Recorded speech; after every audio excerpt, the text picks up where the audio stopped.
Okay guys, this brand new channel made over $4,000 and pulled more than 1 million views in the last 30 days alone, and it did it by posting nothing but faceless food history videos. No face, no camera, no filming. The channel is called Crumb Lore, and what makes it so interesting is the timing. 2 months old. With only 41 videos, they've grown to over 25,000 subscribers and over 2 million total views. And by the end of this video, you'll know the exact same workflow I used to replicate it, step by step. Now, take a look at this. This video about the history of the potato pulled over 450,000 views. This one, the history of sugar, sitting at 360,000, from a channel almost nobody had heard of 8 weeks ago. So in this video, I'm going to break down their entire strategy from start to finish. But before I show you how, take a look at what I created using the exact process I'm about to teach you. Half the people alive today will apply it before they leave the house. They'll dab it on their wrists, behind their ears, on their neck. They'll do it without thinking, without knowing that for thousands of years, this simple act was sacred. It was dangerous. It was worth killing for. Entire trade routes were carved through deserts because of it. Empires collapsed trying to control it. Wars were fought over it. And one war in particular was started because a woman wanted to smell irresistible. You've probably worn it hundreds of times. Without realizing you were participating in one of the oldest, most obsessive, and most human rituals on Earth. This is the history of perfume. Before there was perfume, there was smoke. To make this stupidly easy, I put together a free master prompt that walks you through every single step.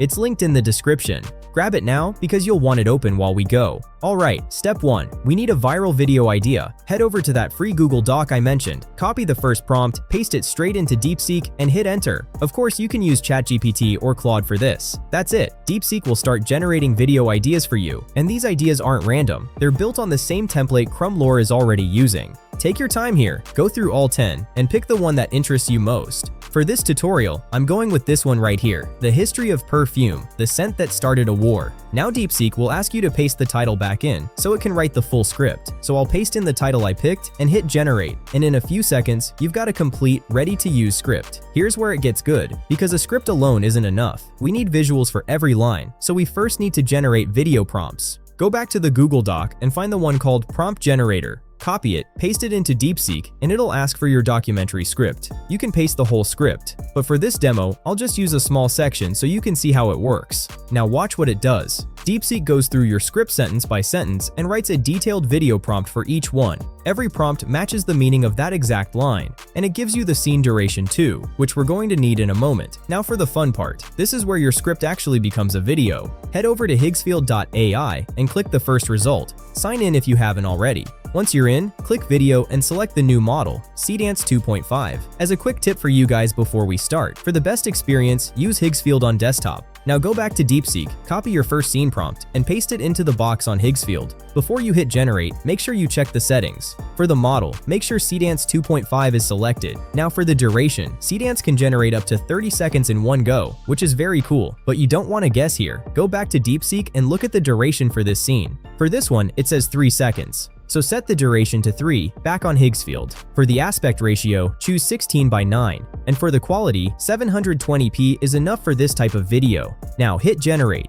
and within a few moments, Higgsfield is going to create your first video scene. That's the whole loop. Copy the next prompt, paste it back in Higgsfield, check its duration, set it, and generate. Then you just repeat, scene by scene, until your entire script is covered. It goes faster than you'd think once you get a rhythm going. Once every scene is done, there's one piece left that pulls the whole thing together, the voiceover, and this is what makes it feel like a real documentary instead of just clips. Head back to DeepSeek, grab the script we generated earlier, and copy it. Then open up whatever text-to-speech tool you like.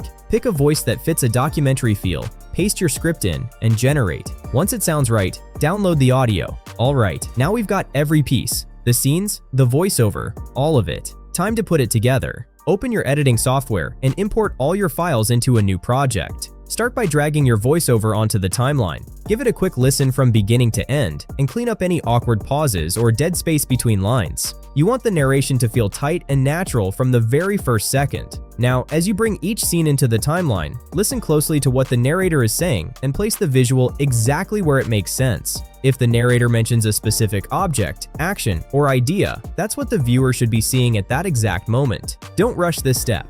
Take your time, adjust the timing, and make sure every visual has a reason to be on screen. Once everything is lined up, you can add captions. Choose a preset that fits your style, apply it, and make sure the text is easy to read without distracting from the visuals. And finally, add some cinematic, copyright-free background music. Place it underneath your voiceover. Lower the volume so it sits quietly in the background, and trim the track to match the length of your video. Also, make sure you lower the volume of these clips so they don't fight the voiceover. That's it, so let's watch the final result together. Half the people alive today will apply it before they leave the house. They'll dab it on their wrists, behind their ears, on their neck. They'll do it without thinking, without knowing that for thousands of years, this simple act was sacred. It was dangerous. It was worth killing for. Entire trade routes were carved through deserts because of it. Empires collapsed trying to control it. Wars were fought over it. And one war in particular was started because a woman wanted to smell irresistible. You've probably worn it hundreds of times. Without realizing you were participating in one of the oldest, most obsessive, and most human rituals on Earth. This is the history of perfume. Before there was perfume, there was smoke. The earliest humans didn't have bottles or alcohol to extract scents. What they had was fire. And when they threw aromatic woods, resins, and herbs into the flames, something strange happened. The smoke rose, carrying smells that were sweet, pungent, and powerful. And these early people, Neanderthals, early Homo sapiens, they noticed something else. The smoke changed the feeling in the air. Every prompt and link I used is waiting for you in the description and inside my free school community. It's free to join right now, so grab it before you forget. And if you want to see how to make Vox-style animation videos next, that one's right here. I'll see you there.